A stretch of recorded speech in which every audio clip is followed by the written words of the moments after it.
Hi there, this is Out the Leash with Patrick Fox, an alternative approach to conventional guitar teaching for anyone who is looking for a different perspective on the guitar. In this series we're going to bypass all of the basic things such as how to hold the guitar or how to tune the guitar or the names of the strings. There are a lot of excellent videos out there, you can go check those out, and then when you're ready come back here and we'll do our thing. In part 1 of this lesson, I'm going to teach you a very simple song. Part 2 will deal with endings for it. In part 3, we're going to look at some variations in the melody. And then for part 4, I'm going to demonstrate the enormous potential and room for creativity that this song has. The goal at the end of this lesson is not to have you play the song the way I play it, but it's to have you play the song in whichever way feels right for you. So let's get to our song. As I've said, it's very simple in that it requires no fretwork and will be solely focused on the right hand, unless of course you're using a left-handed guitar. We've taken to calling this song Redacted. I'm not sure, I don't think any of us are very sure of the origins of this song. My lead producer and close friend, he learned it from his girlfriend in China, who in turn learned it from her ex, and that's about as far back as we can trace it. So to make this song even easier, we're going to divide the strings up into 2 sets of 3. The top 3, the E, the A, and the D, which will be our bass notes, and then the bottom 3, our G, B, and high E, which will comprise the melody. I'm just separating the strings like this as a convenience for this song. It's in no way a rule of thumb for general guitar playing. So let me play it for you, and you can see for yourself.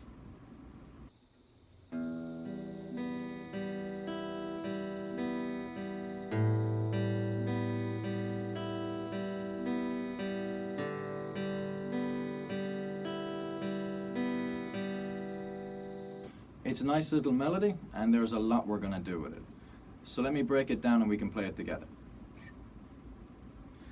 So as I said, the first element of this song deals with our bass notes, the E, the A, and the D. So the very first part of the song you already know. The E,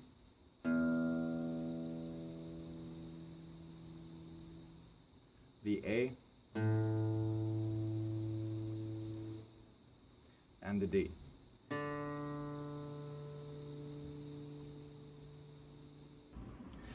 And now for the melody. So for this we're going to play our G, B, G strings, like that. I'll show you.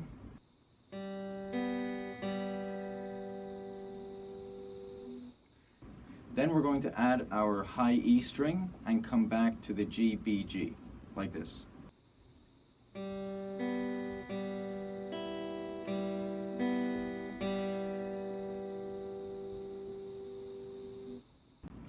Now we're going to bring the 2 elements together to complete the basic structure of the song. This song sounds good being played fast or slow, but for now I would recommend playing it at a slow and steady pace, just until you can feel the rhythm out for yourself.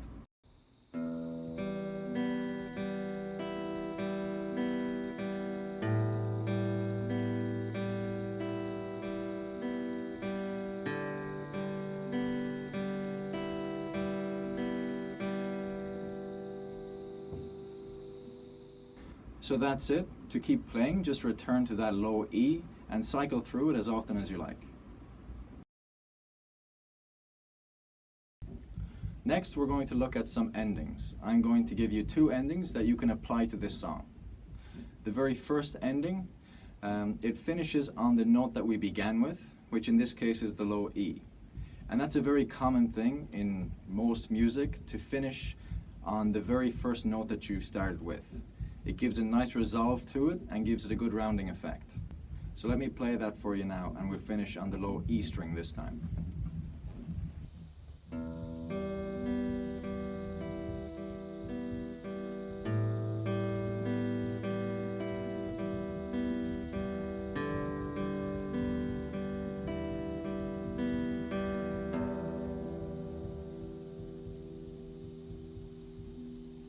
So the second ending I'm going to show you works off the first. So we're going to be playing that low E string again. We're going to be coming back to it. But then we're going to go down to our G, B and play G, B, G, B and finish on the high E. So we're finishing on another E note, but this time it's the high E. So let me play that for you.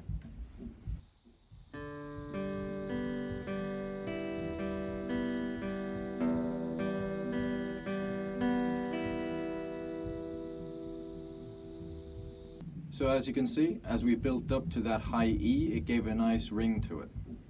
So give those a try and then we'll move on to our variations. Okay, so now comes the fun part. I'm going to give you the tools that you need to start manipulating and making this song your own. So the very first tool I'm going to give you is called the double.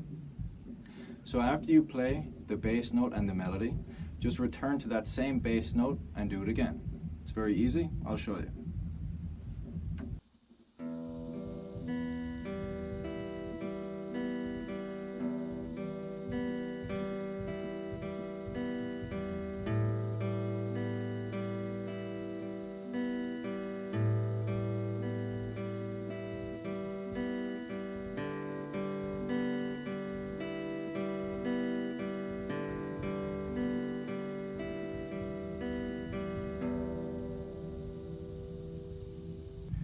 So give that a whirl and the originality will really kick in when you switch back between singles and doubles.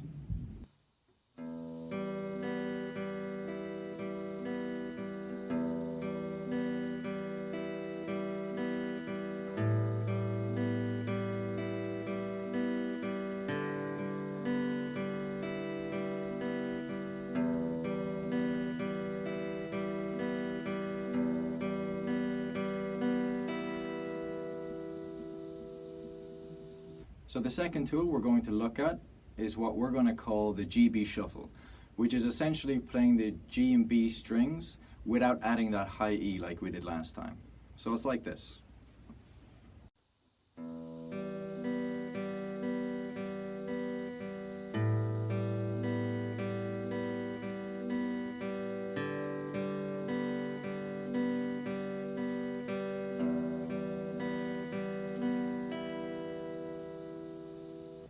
So now you can have a try shaking it up a bit, throw in some singles and doubles in that GB shuffle and whichever ending that you like. So give it a go and see what you think. So lastly, I'm going to show you a quick little cascade.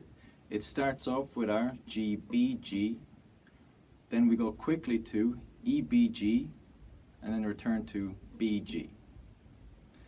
So let me show you first of all.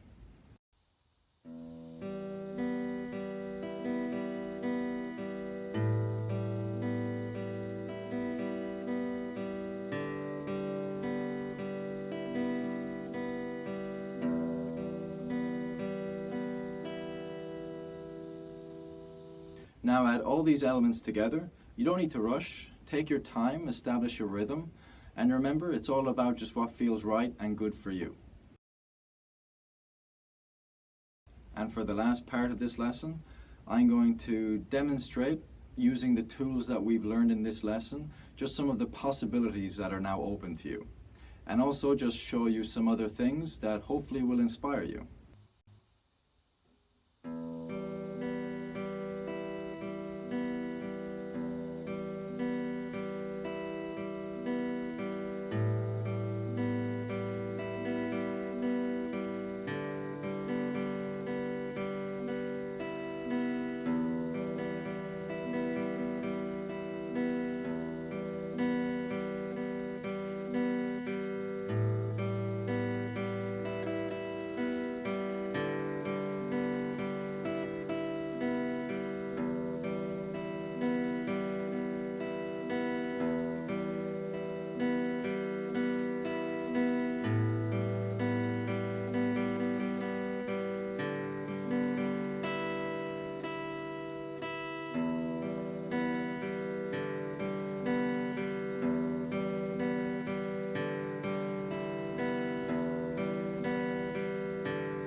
Well, that's it for us this lesson. You now have all of the necessary tools to sit, play, and create as freely as you wish.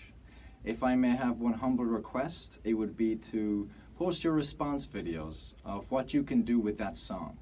We all want to see what you can do. Surprise us, do better. Thanks a lot for joining us, and if we get enough positive responses, we'll continue the series. This has been Out the Leash. I'm Patrick Fox. Stay foxy.